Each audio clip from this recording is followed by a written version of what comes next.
Hi అండి, అందరూ ఎలా ఉన్నారు? బాగున్నారా? ఇదిగో చూడండి, వినాయక చవితి హడావుడి మొదలైపోయిందండి. పిల్లలు చూడండి, ఇక్కడ మా చెల్లి వాళ్ళ ఇదిలోనండి పిల్లలందరూ కలిసి వినాయకుడిని నిలబెట్టడానికని పూనుకున్నారండి. అప్పుడే 10 రోజుల ముందు నుండే ఇక్కడ హడావుడి చేసేసారండి. ఆకులు పందిళ్ళు అన్నీ వేసేసారండి. ఇదిగో మండపం తయారు చేసేసారు. పిల్లలందరూ కలిసి అండి చందాలు దండి ఇలా చిన్నగా ఏర్పాటు చేశారు ఇక్కడ. ఈరోజు చవితి రోజు చూడండి, ఇక్కడ బొమ్మను కొనండి నిలబెట్టేశారు. నిలబెట్టేసి పొద్దున్నే లేచి పూజలు చేసేసి ప్రసాదాలు అవి సమర్పించేశారండి.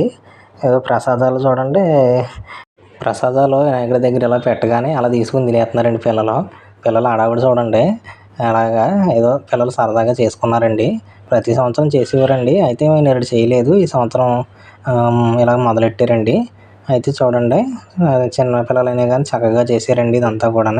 ఇదిగో చూడండి, వినాయకుడి బొమ్మను చూద్దాం ఎలా తయారు చేశారో. ఇదిగో మండపం అది చూడండి, చాలా చక్కగా చేశారు కదా. చూడండి ఎంత బాగా తయారు చేశారు పిల్లలు. చిన్నపిల్లలండి వాళ్ళు, పెద్దోళ్ళు ఇంకోడా కాదు, పెద్దోళ్ళు ఎవరు కూడా సాయపడలేదు. పిల్లలైనా కానీ చాలా బాగా చేశారు. చూడండి,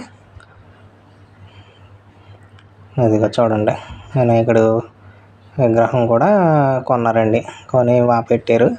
చూడండి, పూజలు అవి చేసి ప్రసాదాలు అవన్నీ పెట్టారు. చూడండి ఫ్రెండ్స్, మన ఛానల్ సబ్స్క్రైబ్ చేయండి, లైక్ చేయండి, మీకు నచ్చినట్లయితే కామెంట్ చేయండి. చూడండి, ఇలాంటి మంచి మంచి వీడియోస్ మీకోసం నేను పెడతానండి. మా ఛానల్ సపోర్ట్ చేయండి. అసలు సబ్స్క్రైబర్స్ పెరగడం లేదండి, వ్యూవర్స్ కూడా చాలామంది తగ్గిపోయారు. నేను చాలా మంచి వీడియోస్ పెడుతున్నానండి, అయినా కానీ ఏంటో మరి మంచి కానీ అన్నీ చూస్తున్నారు కానీ మంచివైనా ఏవి చూడడం లేదు. మరి మమ్మల్ని సపోర్ట్ చేస్తే మంచి పెడతామండి. మంచి పెట్టి వాళ్ళని సపోర్ట్ చేయండి కాస్త. ఓకేనండి. ఇదిగోండి వినాయకుడి చవితి ఇలాగా 9 రోజులు చేస్తారండి. 9 రోజులు ఏవో పిల్లలు సరదాగా ఏవో చేసుకుంటారు.